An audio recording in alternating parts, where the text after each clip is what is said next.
you mentioned aerospace and defense and shipyards and missiles and other, kind of project-based manufacturing. I think about because my brain experience with CADTALK thinks mainly about design, and you talk about changes. I think about how important in the project-based manufacturing, almost always some kind of engineering going along with this design. Whether you're going to need purchase parts for long lead time, or you need to design, changes from design changes that you need to ripple throughout the organization. I think about like engineering. So Dylan, it's a perfect opportunity to talk to you about like how does engineering data? I mean, of course, we at CAD Talk sort of the translation and the communication between the two, but like how does engineering data, and you've experience in project-based manufacturing. If I remember correctly, you worked at a curtain wall. So how does engineering data really impact this sort of project-based manufacturing, and how do you see it with our customers in IFS?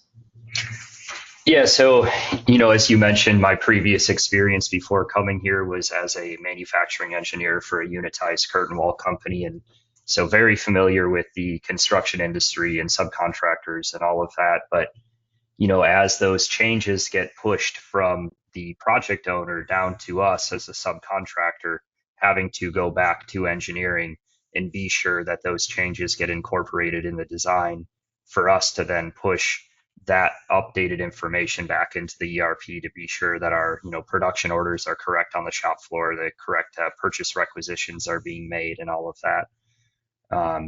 But for us here at CAD Talk, being able to be that pipe when engineering goes through their workflow of creating those changes and then submitting that to IFS without having to do all the work in the engineering softwares and then go into IFS and manually update IFS, utilizing CAD Talk as the integration to automate a lot of that handoff from engineering back to whether it's supply chain or manufacturing, and then ultimately all the financials that get rolled up to those milestones of the project.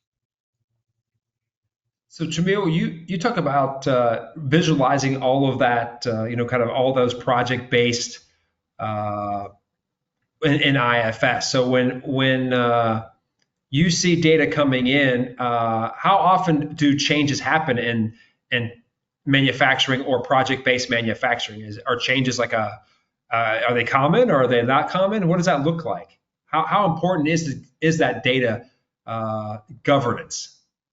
So most of the time, the design happens outside of IFS, right? Like using CAD systems and any engineering design systems, right? So bringing in the data and making changes, basically we're talking about design to manufacture handover.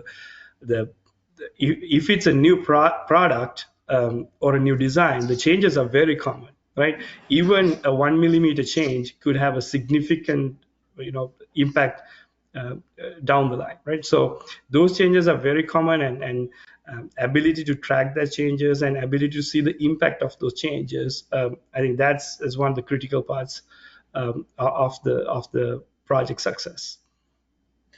What features in IFS do you think support those, or like really does really well in terms of seeing those changes? So versioning is there for parts and also BOMs. I think ability to convert BOMs, EBOM into a manufacturing BOM, and ability to track the changes from EBOM changes to manufacturing BOM changes. Those are, I think, some of the very critical, important parts of IFS features. Yeah, I also think about like, at least when I remember when I was working on projects, I was really impressed with like IFS has, like you said, versioning on the parts, but also they have versioning on the routings, and they have alternates, and so all these different ways to handle the product data because the complexity, you may need alternates for different sites and different locations in terms of how it's manufactured, and you can have alternate routings and really just and then versions of all of those, really depth to handle the complexity that you would need with these large scale project-based manufacturing. Dylan, am I off on that, or is that something that you've seen with our customers? Yeah, for sure. I mean, just how robust IFS is compared to other ERPs that I have, been a part of, with being able to version a part on its own, versioning bombs, having different alternates, being able to maintain different types of settings between sites and all of that.